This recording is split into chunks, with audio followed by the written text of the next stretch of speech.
هاي يا حلوين، ازيكم عاملين ايه؟ انا زينب شحاتة. لو اول مرة تشوفوني ما تنسوش تشتركوا في القناة وتفعلوا زر الجرس عشان يوصلكم كل فيديو بنزله. طبعا الكيك والكب كيك والمخبوزات انا مش ببطل اعملها سواء في صيف او في شتاء. بس انا حسيت ان احنا بقى خلاص الصيف يعني عدى، داخلين كده على هوا وشتاء. فقلت بقى اعمل كب كيك مع كوب كده نسكافيه، يعني احلى حاجة. بالذات بقى لما يكون كب كيك بالزبدة. عملت لكم النهاردة ماربل كيك فانيليا وشوكليت اتنين مع بعض عشان نجمع بقى بين الاتنين كده وما نزعلش حد.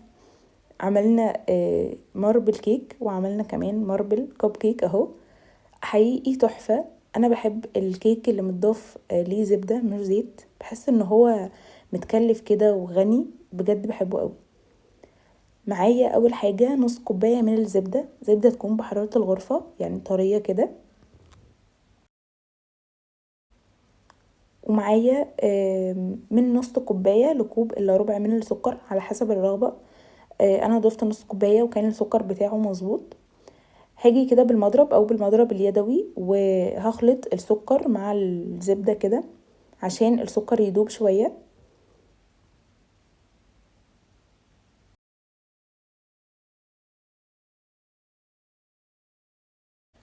وبعدين هنزل كده باتنين بيضة بحرارة الغرفة برضو، ومعلقة صغيرة من الفانيليا. وهبدأ كده اخفق بقى تاني، والسكر لو مدبش يدوب بكمية اكبر.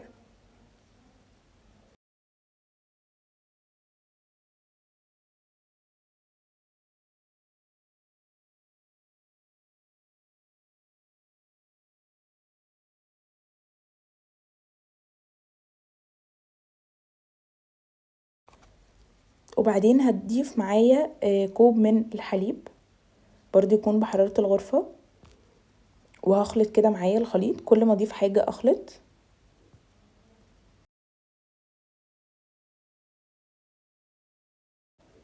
وبعدين معايا 2 كوب من الدقيق يكون منخول،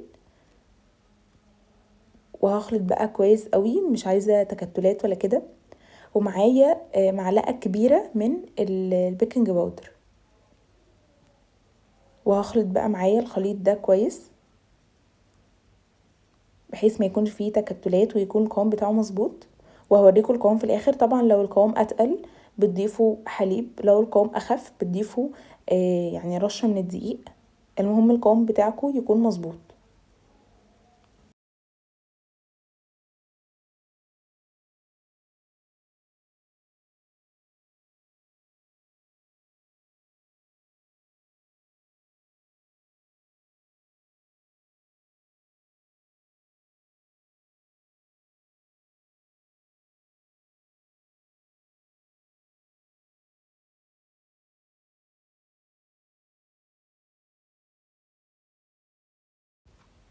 وده بيكون القوام في الاخر اللي هو يعني لما تضربه بالمضرب كده يعمل علامات، برضو ما يكونش سايل قوي. قسمت بقى الخليط الاتنين، وجيت كده على نص الخليط وضفت له معلقتين كبار من الكاكاو، وهقلبه بقى كده كويس. بس الاول ضفت معلقتين او 3 من الحليب عشان الخليط بتاعي ما يمسكش مني ويبقى ناشف. وهقلبهم بقى كده لحد ما نوصل للخليط. لو عاوزين تغمقوه اكتر ممكن تضيفوا معلقة من الكاكاو كمان، بس انا حسيت كده اللون بتاعه كان يعني كويس.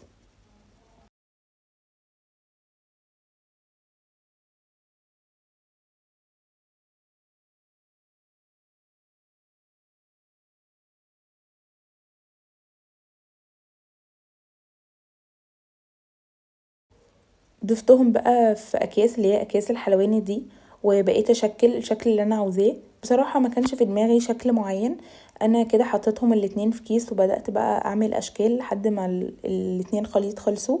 يعني بقيت احط ده الاول وبعدين احط الشوكولات وهكذا، وامسك كده الخلة واعمل اشكال كده عشوائية في النص. بس ما كانش في دماغي حقيقي شكل معين، بس طلعت لذيذ. انا كان الفكرة ان انا اعمل خليط بين الاتنين كده زي الماربل. ضفت شوكولات وبعدين ضفت خليط من الفانيليا تاني.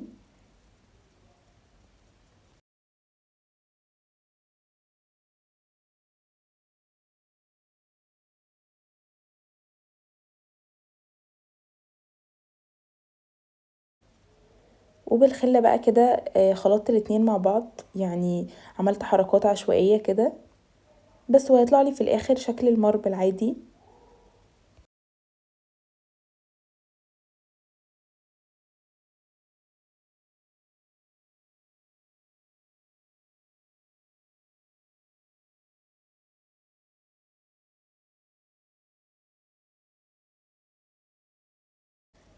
وهدخلهم بقى الفرن على حرارة 180 رف اوسط لمدة 20 دقيقة بالظبط. وبعد ال15 دقيقة كمان تفتحوا الفرن تشوفوها 20 دقيقة وبتكون مستوية، وبتكون الريحة كده قلبة الدنيا وتحفة، تسوية مظبوطة. ويعني الوصفة بجد بالحرف، من تسوية لدرجة حرارة لمقادير، حقيقي تحفة.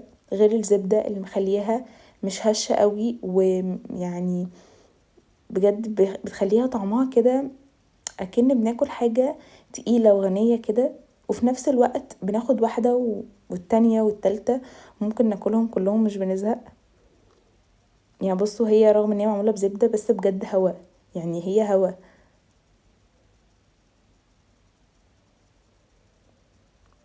بجد تحفة. ما قدرتش استنى ان هي حتى لما تبرد.